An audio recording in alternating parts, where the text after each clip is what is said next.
တောင်သူလယ်သမားများရင်ဆိုင်နေရသည့်ကိစ္စရပ်များနှင့်ပတ်သက်၍ဖြည့်ရှင်းဆောင်ရွက်ပေးမည်ဟုပြည်သူ့လွှတ်တော်ဥက္ကဋ္ဌပြောဆိုတဲ့သတင်းကိုတင်ဆက်ပေးပါမယ်။တောင်သူလယ်သမားများရဲ့လူမှုစီးပွားဘဝဖွံ့ဖြိုးတိုးတက်စေရတဲ့အတွက်တောင်သူလယ်သမားရေးရာကော်မတီအနေနဲ့ယနေ့တောင်သူလယ်သမားများမှန်တကယ်ကြုံတွေ့နေရတဲ့တွင်းအားစုဆိုင်ရာကိစ္စရပ်များစိုက်ပျိုးရေးချင်းကွေများအချိန်မီရရှိရေးဆိုင်ရာကိစ္စရပ်များထိုက်တဲ့စပါးစိန်နှုံရရှိရေးဆိုင်ရာကိစ္စရပ်များကိုအသေးစိတ်လေ့လာပြီးသက်ဆိုင်ရာအဖွဲ့အစည်းများနဲ့ပေါင်းစပ်ညှိနှိုင်းဆောင်ရွက်သွားရမယ်လို့ပြည်သူ့လွှတ်တော်ဥက္ကဋ္ဌဦးခင်ရှိကပြောပါတယ်။ဇွန်လ9ရက်မွန်းလွဲပိုင်းကလွှတ်တော်ရေးရာအဆောင် ICC တောင်သူလယ်သမားရေးရာကော်မတီဝင်များကိုတွားရောက်တွေ့ဆုံစဉ်အခုလိုပြောကြားခဲ့တာပါ။ဒါအပြင်လွှတ်တော်အနေနဲ့လည်းတောင်သူလယ်သမားများနဲ့သက်ဆိုင်တဲ့လေယာကိုင်းကျုံဥယျာဉ်ချမ်းပြေမှထွက်ရှိသောထွက်ကုန်သီးနှံစိန်နှုံထိန်းကြီးရေးကော်မရှင်တရက်ဖွဲ့စည်းဆောင်ရွက်ပေးဖို့အဆိုကိုတင်သွင်းပြီးအတည်ပြုပေးခဲ့တယ်လို့ဆိုပါတယ်။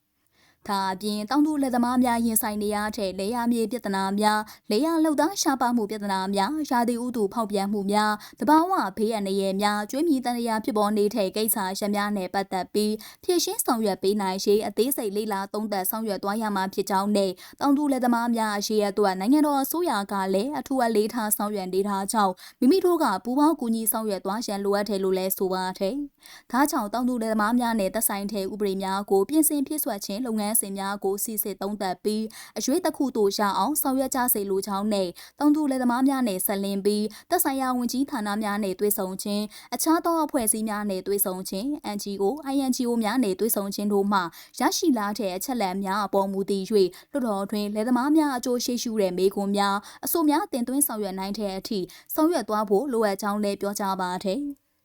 ထို့ပြင်ကော်မတီအနေဖြင့်တောင်သူလယ်သမားများ၏အကျိုးစီးပွားကာကွယ်ရေးဥပဒေများစီစစ်ရာတွင်တောင်သူလယ်သမားများ၏လူမှုစီးပွားဘဝပြည့်ဝခန့်စားရရှိစေရန်အတွက်တွန်းအားစုများစိန်နှုံချိုသားစွာရရှိရေးတိနှံစိန်နှုံတည်ငြိမ်ရေးတိနှံတူလောင်ရေးစနစ်နှင့်ဈေးကွက်ရရှိရေးလေယာနိပညာသင်တန်းများနှင့်ရာသီဥတုအလိုက်စိုက်ပျိုးရေးအကြံပြုဝန်ဆောင်မှုပေးခြင်းစသည့်ပြဋ္ဌာန်းချက်များပြည့်စုံစွာပါရှိစေရေးလေ့လာဆန်းစစ်ဆောင်ရွက်ကြစေလိုပါကြောင်းလိုအပ်ပါက Contract Farming Law, Crop Insurance Law, Agriculture Extended Service Law, Agriculture Marketing Law များနဲ့ပတ်သက်ပြီး